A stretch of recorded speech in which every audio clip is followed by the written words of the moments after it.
ଦେବଦେବୀଙ୍କୁ କେଉଁ ଦିଗରେ ନମସ୍କାର କଲେ କ'ଣ ହୁଏ? ମନ୍ଦିରରେ ଯେଉଁ ମୂର୍ତ୍ତି ସ୍ଥାପନ ହୋଇଥାଏ ତାର ବିପରୀତ ଦିଗରେ ନମସ୍କାର କରାଯାଏ।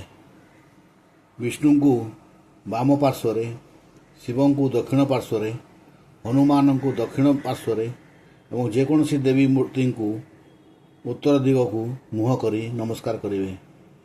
ଗଣେଶଙ୍କୁ ସମ୍ମୁଖରେ ନମସ୍କାର କରିବେ। ଅସ୍ଥାୟୀ ପୂଜା ପାର୍ବଣ ବେଳେ ମେଢ଼ରେ ବିରାଜିତ ମୂର୍ତ୍ତିଙ୍କୁ ମହାଦେବ, କାଳୀ, ଦୁର୍ଗା, ବିଶ୍ୱକର୍ମା, ଗଣେଶ, କାର୍ତ୍ତିକେୟ ସାମନାରେ ନମସ୍କାର କରାଯାଏ।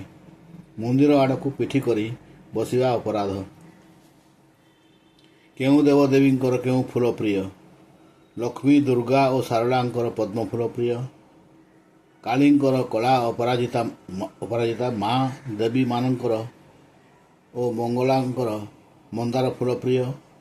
ଶ୍ରୀ ବିଷ୍ଣୁଙ୍କର ଶ୍ଵେତବର୍ଣ୍ଣ ଫୁଲ, ମହାଦେବଙ୍କର ଦୁଦୁରା, ଅରଖ, ଗରସ, ଗଇସ, ଚମ୍ପା, କିଆ, କଇଁ, କନିଅର, ହନୁମାନଙ୍କର ଜବାକୁସୁମ ନାଲି ଫୁଲ ପ୍ରିୟ ଅଟେ।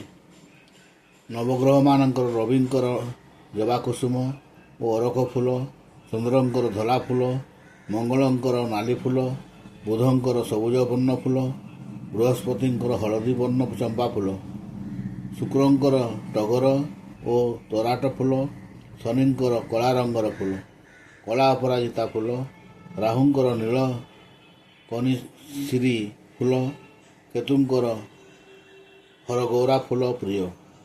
ଦେବତାମାନଙ୍କୁ ତାଙ୍କର ପ୍ରିୟ ଫୁଲରେ ପୂଜା କଲେ ଭକ୍ତର ମନୋକାମନା ପୂର୍ଣ୍ଣ ହୁଏ। ଫୁଲ ମାରା କି ନୁହେଁ ଜାଣିବା କେମିତି? ଚମ୍ପା ଫୁଲ 3 ଦିନରେ, ଜୁଇ ଫୁଲ 5 ଦିନରେ, ଟଗର ବା ତରାଟ ଦିନକରେ, କଇଁ ଫୁଲ 2 ଦିନରେ, ଜବା ଫୁଲ 2 ଦିନରେ, ଶ୍ଵେତ ବା କଳା ଅପରାଜିତା ଫୁଲ 2 ଦିନରେ, ତୁଳସୀ ପତ୍ର 3 ଦିନରେ, 10ଟି ପଦ୍ମ ଫୁଲ ରଖି ପୂଜା କଲେ, ଅରଖ ଫୁଲ 2ଟି ରଖି ପୂଜା କଲେ, କୁସୁମ ଫୁଲ 5 ଦିନ ରଖି ପୂଜା କଲେ, କନିଅର ଫୁଲରେ ତୁଳସୀ ପତ୍ର ରଖି 2 ଦିନରେ ପୂଜା କଲେ, ରଜନୀଗନ୍ଧା ଫୁଲ 7 ଦିନରେ, ଦୁଦୁରା ଫୁଲ ଦିନକ ମଧ୍ୟରେ, ଜବା ଫୁଲ ଦିନକ ମଧ୍ୟରେ ମାରା ହୁଏ ନାହିଁ। ବେଲପତ୍ର 2 ଦିନରେ ମାରା ହୁଏ।